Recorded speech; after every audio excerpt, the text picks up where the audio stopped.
She said, "You made it up." Then the millionaire CEO faced his ex with sons who looked just like him.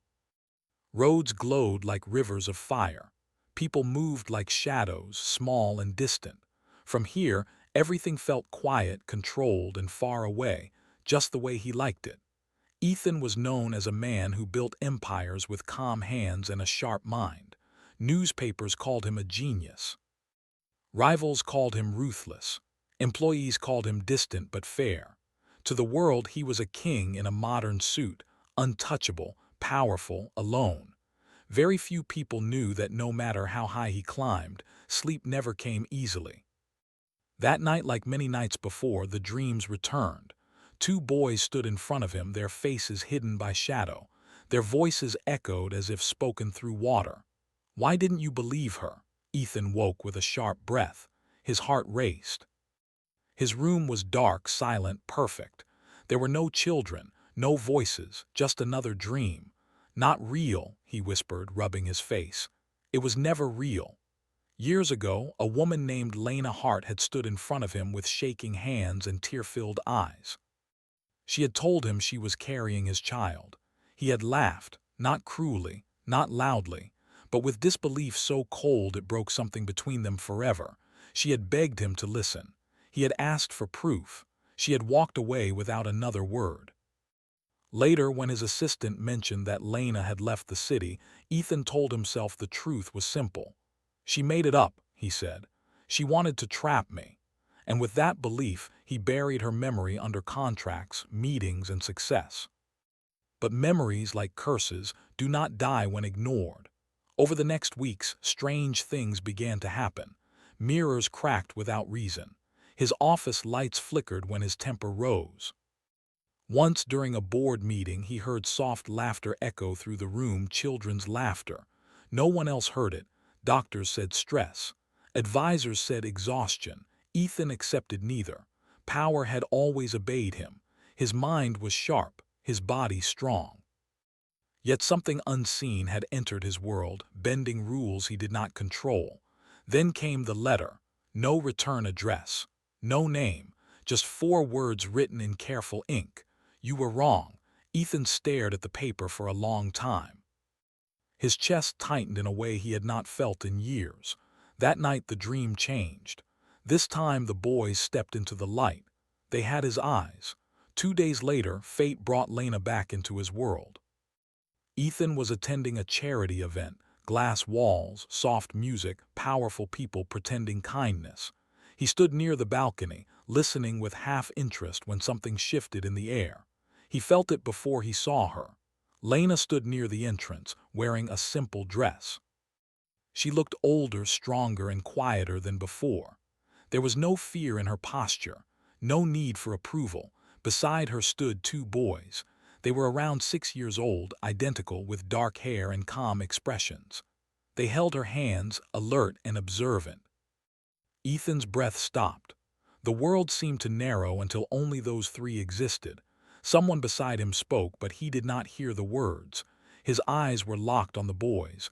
They looked exactly like him, not similar, not close, exact. The same sharp jaw, the same steady gaze. Even the slight scar above the eyebrow, one Ethan had gotten as a child. Time slowed. Lena looked up. Their eyes met. No anger flashed there, no shock. Only a calm, steady strength that made his chest ache. She walked toward him, the boys beside her. Ethan took 1 step forward without thinking. "Lena," he said, his voice low, "we need to talk." She stopped a few feet away. "No," she replied softly, "we don't." His eyes moved to the children again. His heart pounded. "There," he stopped, afraid to finish. Lena followed his gaze, her jaw tightened. "You said I made it up," she said. "You chose not to believe me." "I was wrong," he said quickly. "I didn't know if I had." She raised her hand. "You knew enough," she said. "You just didn't care." One of the boys looked up at Ethan, studying him carefully. Something unseen moved through the air. The lights above flickered. Ethan felt it, a pull, deep and ancient, as if blood itself had reached out to him. "Mom," the boy said quietly, "he feels familiar." Lena's grip tightened on their hands. "Don't," she whispered. Ethan swallowed hard.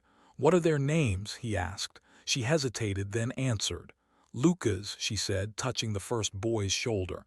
"And Noah." The name struck him like thunder. Before he could say more, a loud crack echoed through the hall. A glass panel shattered without being touched. Guests screamed. Security rushed in. Chaos spread. Lena turned away instantly. "We're leaving," she said. Ethan stepped forward, blocking their path. "Please," he said. "I need to know the truth." She looked at him one last time. "You already had it," she said. "You just threw it away." The boys glanced back as they walked off. Lucas's eyes glowed faintly, just for a moment. Ethan stood frozen as the air grew cold around him. Somewhere deep within the building, something ancient awakened, and the curse that had waited for years finally found its king. Ethan Blackwood did not sleep that night. He sat alone in his penthouse, the city lights blinking like restless eyes outside the windows. His phone lay untouched on the table. He had canceled every meeting, ignored every call. For the first time in years, power meant nothing to him. All he could see were the faces of the two boys, Lucas, Noah, their calm eyes, their steady silence. The way they had looked at him, not with fear, not with curiosity, but with something deeper, recognition. Ethan pressed his hands together. "They can't be mine," he whispered, even though every part of him knew the truth. Yet his mind fought hard. He had built his life on control, on certainty, on facts, and this truth threatened to break everything he believed about himself. The lights in the room dimmed suddenly. Ethan looked up. The temperature dropped. His breath fogged the air. Then he heard it again. Footsteps. Small, soft. He turned sharply. The room was empty. But on the glass wall before him a reflection appeared. Two boys stood behind him. Ethan spun around. Nothing. His heart pounded hard. "This is not real," he said firmly. The lights returned. The warmth came back. Silence filled the room once more, but the feeling did not leave. Something had awakened, and it would not be ignored. Across the city, Lena Hart sat on the edge of her bed, watching her son sleep. Lucas lay still, his hands folded neatly on his chest. Noah shifted often, his dreams restless. Sometimes, shadows moved around him like living things. Lena brushed Noah's hair gently and sighed. She had known this day would come. For years, she had lived quietly, carefully. She chose small towns, quiet schools, places where power did not reach. She taught her sons kindness, patience, and silence. Most of all, she taught them never to show what made them different. But blood remembers what minds try to forget. And Ethan Blackwood was no ordinary man. Nor were his sons. "Mama," Lucas said softly without opening his eyes. "He is important." Lena stiffened. "You were awake?" she asked. Lucas nodded slowly. "He carries weight," the boy said, "like a crown made of stone." Lena closed her eyes. "Crowns break people," she replied. "That's why we stay away from them." Noah sat up suddenly. "He's in danger," Noah said. Lena's heart skipped. "What do you mean?" Noah looked toward the window. "Something old is moving," he whispered.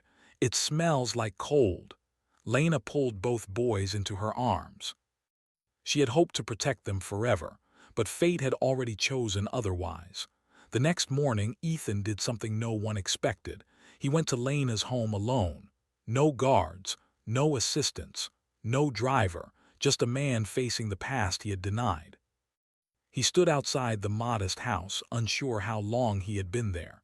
His expensive suit felt wrong against the simple wooden door. Before he could knock, the door opened. Lena stood there, calm but guarded. "I knew you'd come," she said. "I didn't want to," Ethan replied honestly. "But I had no choice." She stepped aside and let him in. The house was warm, filled with soft light and quiet sounds. Children's drawings lined the walls, shapes of stars, towers, and strange symbols Ethan did not recognize. The boys sat at the table. They looked up at him together. "Hello," Lucas said politely. Ethan swallowed. "Hello," he replied. Noah tilted his head. "You feel louder in daylight," Noah said. Ethan frowned. "Louder? Your thoughts," Noah explained. "They echo." Lena shot him a warning look. Enough, she said gently. Ethan looked between them, confused and unsettled. What are they? He asked quietly. Lena stiffened. They are children, she said. Nothing more. That's not true, Ethan replied. Not completely. Silence stretched between them. Finally, Lena spoke. They were born the night you rejected them, she said. That moment did something, broke something, or maybe woke it. Ethan's chest tightened. You're saying this is my fault? Yes, she answered simply. The words struck harder than anger ever could. Before Ethan could respond, the house shook lightly. A low hum filled the air. Lucas stood. It's here, he said. Lena's face went pale. No, she whispered. Not yet. The lights flickered. Shadows stretched unnaturally across the walls. Ethan stepped forward without thinking, placing himself between Lena and the boys. What's happening? He demanded. The curse, Lena said. The one tied to your bloodline. Ethan stared at her. I don't believe in curses. She met his gaze steadily. You do now. A cold wind rushed through the room, though the windows were closed. The walls seemed to breathe. A deep voice echoed, not spoken aloud but felt inside the bones. The unclaimed blood calls its king. Ethan clenched his fists. If this is because of me, he said, then it ends with me. The pressure grew stronger. Lucas reached out and touched Ethan's hand. The cold vanished instantly. The silence returned. Ethan looked down at the boy in shock. Lucas smiled faintly. You protect, he said. That matters. Lena stared at them both, tears burning her eyes. The curse had not come to destroy, it had come to test. Later that night, Ethan stood on the balcony of Lena's house, staring at the stars. I don't deserve them, he said quietly. Lena joined him. No, she agreed. You don't, he nodded, accepting it. But I want to learn, he continued. I want to change. She studied his face, searching for lies. All she found was regret. The curse won't care about your intentions, she said. Only your choices. Ethan turned to her. Then I'll choose them, he said. Every time. Inside the house, Noah suddenly gasped. Mama, he called. The stone crown is cracking.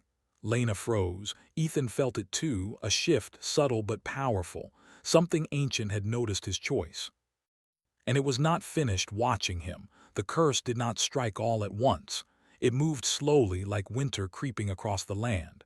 At first, Ethan Blackwood noticed small changes. His company began to slip. Deals failed without reason. Trusted partners turned uncertain. Numbers that once obeyed him now refused to align. For the first time in his life, success did not answer his call. But the greater danger was not in his empire. It was in his heart. Ethan stayed near Lena and the boys, sleeping little, watching everything.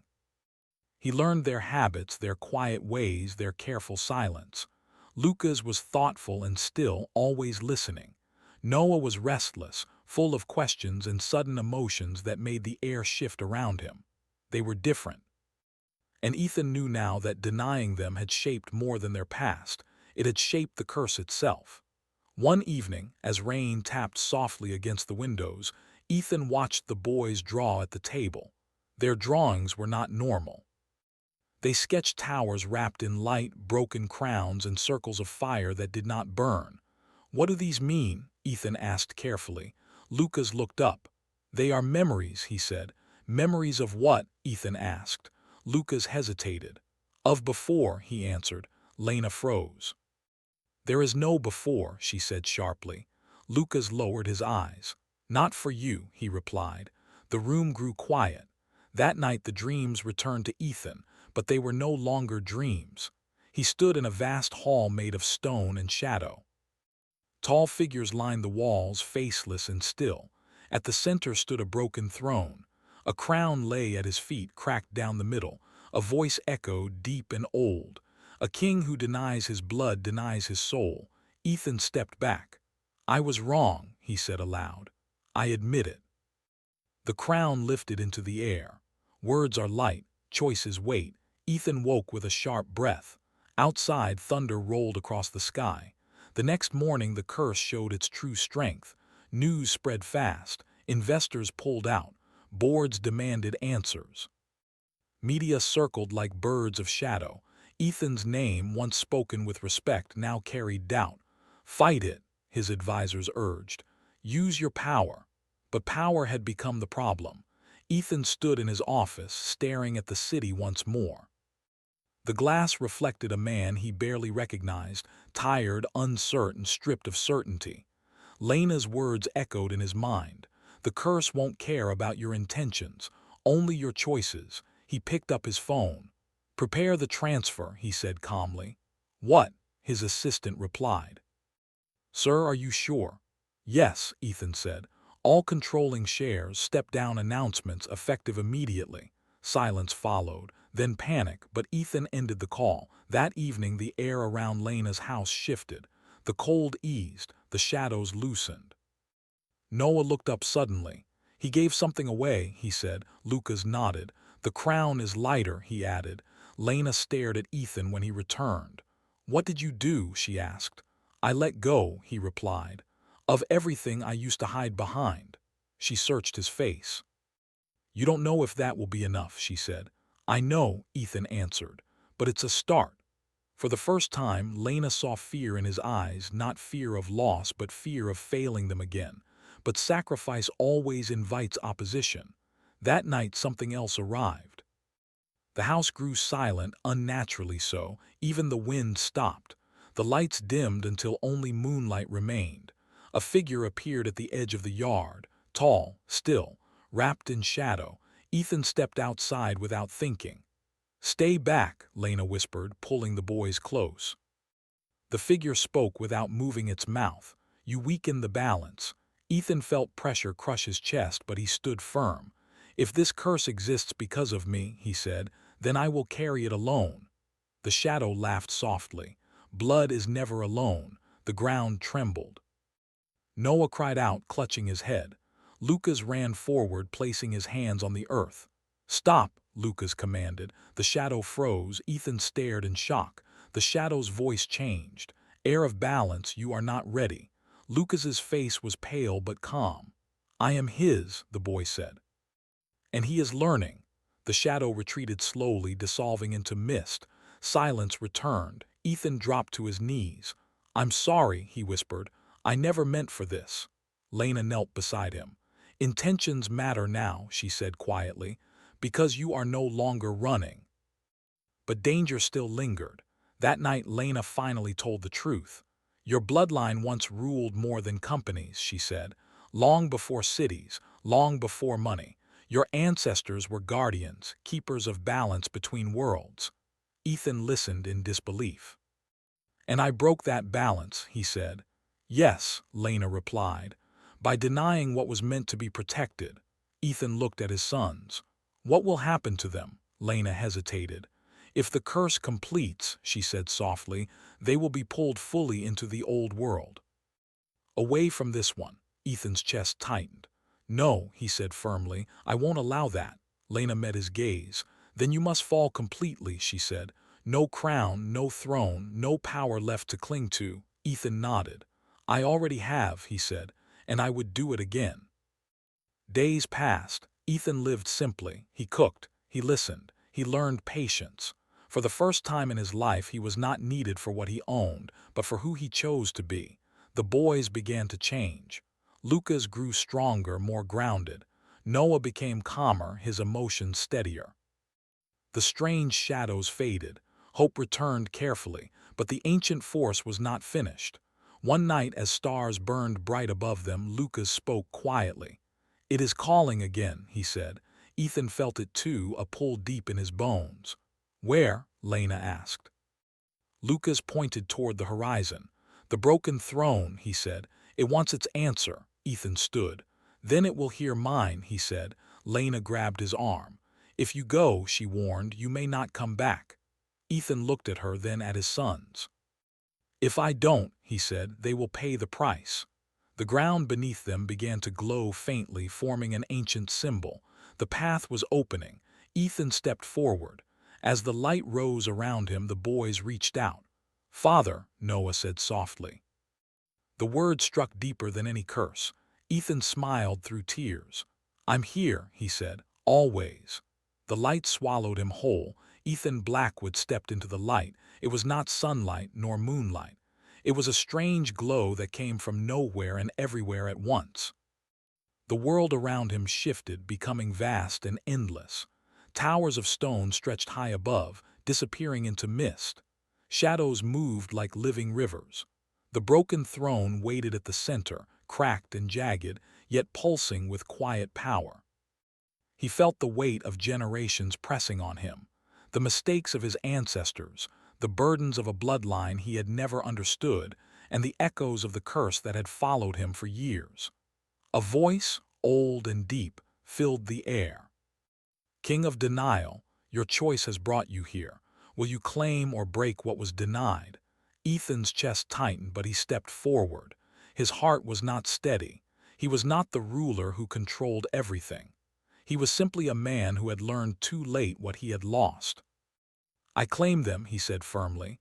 "My sons, my family, my responsibility." The broken throne pulsed and trembled. Words are empty.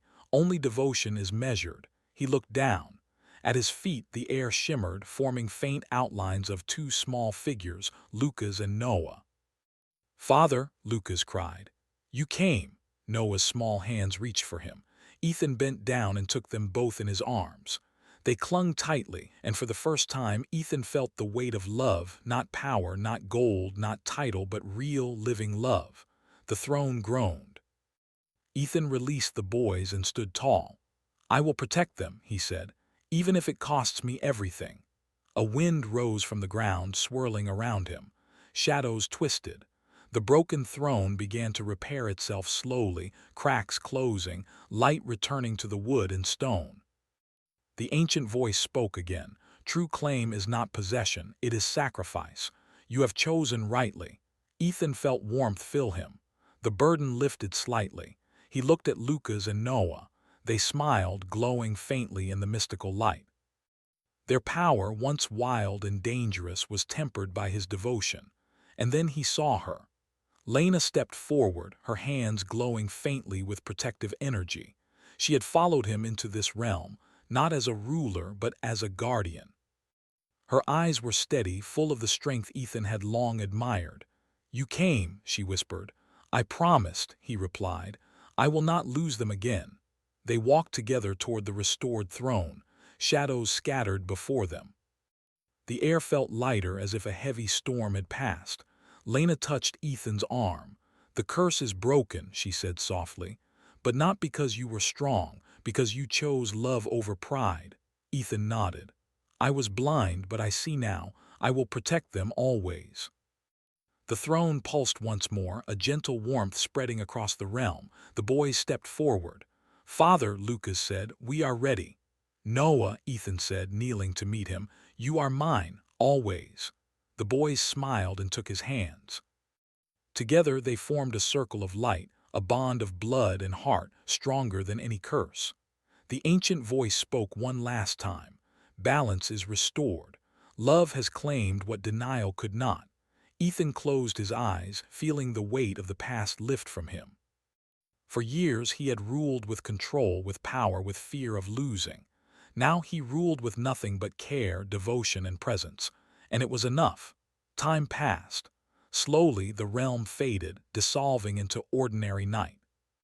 Ethan opened his eyes and found himself standing in Lena's home. The boys ran to him immediately, laughing softly. "You're back," Noah cried. Lucas hugged his leg. "We knew you would come." Ethan held them tightly. "I promised," he said, smiling through tears. "And I always keep my promises." Lena approached him quietly. "You risked everything," she said softly, "even yourself." "I risked nothing," Ethan replied. "Love is not a risk, it is a choice, and it is always worth it." For the first time, Lena allowed herself to believe. Not in the man he had been before, but in the man he had become. Strong, gentle, patient, and devoted. Not a king of empires, but a king of hearts. Ethan looked at the city lights outside. Once they had meant control, wealth, and power. Now they meant nothing. He had something far greater: family, love, and redemption. Weeks passed.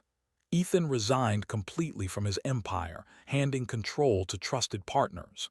He spent his days with Lena and the boys, teaching them, learning from them, and building the life he had once refused to see. The strange events, the shadows, the whispers, the flickers of power never returned. Instead, warmth filled their home, laughter echoed, light shone. Ethan stood on the balcony one evening, holding Lucas and Noah on either side. "Do you know why I never gave up?" he asked them softly. Lucas shook his head. "Because some things are more important than power," Ethan said. "More important than fear, more important than anything else." Noah smiled faintly. "Family," Ethan hugged them tightly. "Yes, family." Lena watched silently, her heart full. She knew now that love had not only restored their lives, it had created a new legacy, stronger than any empire, freer than any crown. Ethan and Lena stood together, looking at the boys playing in the garden. The stars above them shone bright and steady, like the light of 1,000 guardians watching over them. For Ethan Blackwood, the past was no longer a chain. The future was no longer uncertain. Love had claimed what he had once denied, and what is claimed by love endures forever. Final hook, the city outside moved as always. People hurried, unaware of the magic that had passed among them. Shadows no longer whispered. Crowns no longer threatened. But somewhere, faint and soft, a voice lingered in the wind. Some kings are not born to rule the world, but to protect what matters most. Ethan looked at his sons and Lena, smiling. The curse was gone. The legacy was theirs. And for the first time, everything felt right.